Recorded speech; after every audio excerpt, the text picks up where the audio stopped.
नमस्कार दोस्तों, स्वागत है एक बार फिर से नए वीडियो में।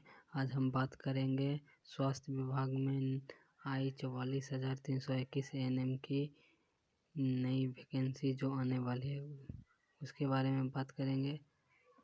दोस्तों, आप सभी को मैं बता दूं, मंगल पांडे द्वारा विधान परिषद में विभागीय बजट पर चर्चा के दौरान स्वास्थ्य मंत्री मंगल पांडे ने दी जानकारी। 1 वर्ष के अंदर होगी बहाली।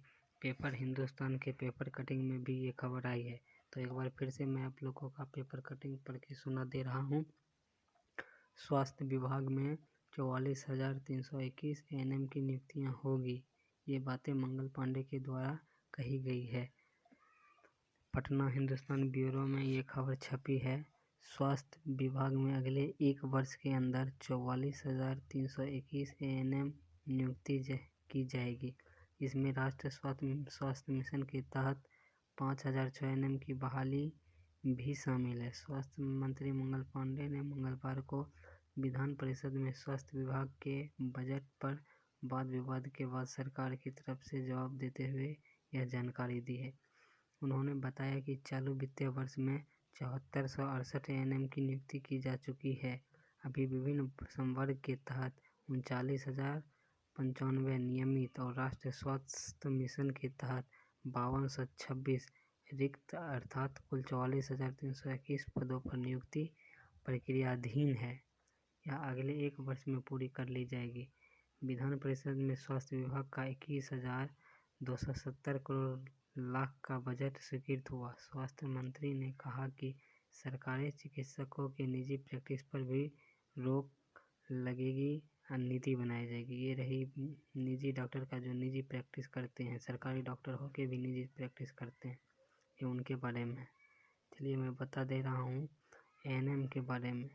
एएनएम जिसमें निकलने 39,095 नियमित राष्ट्रीय स्वास्थ्य मिशन के तहत 52 रिक्त अर्थात कुल 44,321 पदों पर नियुक्ति प्रक्रियाधीन है, यानी कि प्रक्रियाधीन है और बाकी 44,321 एएनएम की नियुक्ति 1 साल के अंदर हो जाएगी, करा ली जाएगी।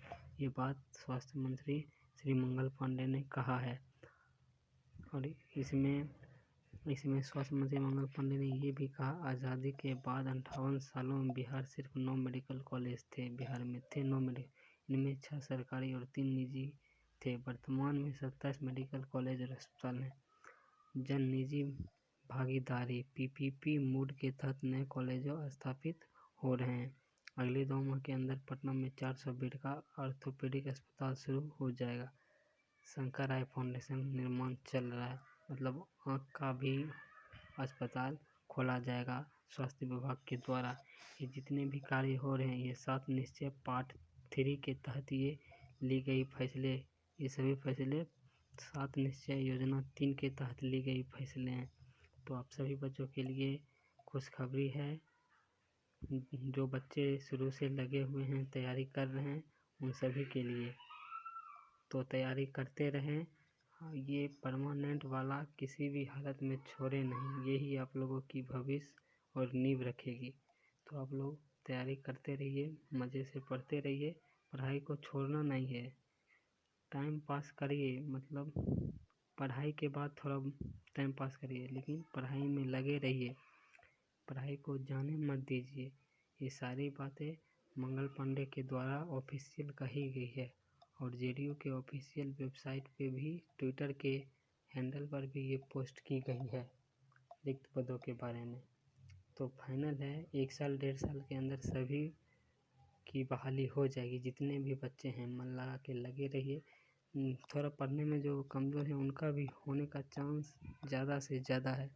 इसीलिए आप लोग अपना अपना बुक, यूट्यूब जो वगैरह हो, जिससे आप लोगों की तैयारी करने में बन रही है, तैयारी करते रहिए, लगे रहिए, बिल्कुल मेहनत एकदम, क्वेश्चन रिवीजन करते रहिए, प्रैक्टिस रिवीजन करते रहिए।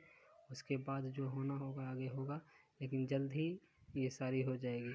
आप लोग के लिए खुशखबरी है। आगे की तैयारी में आप लोग जुटे रहिए। धन्यवाद।